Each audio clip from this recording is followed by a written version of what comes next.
is moving dynamic search ads toward AI Max, and the name change hides a bigger control change.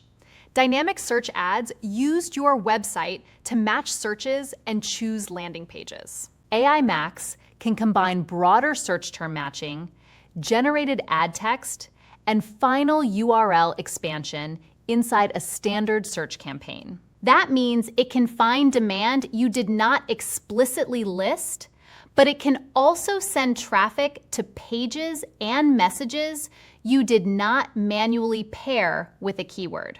Google says some automatic upgrades begin in September of 2026, while the dynamic search ads transition was extended toward February of 2027.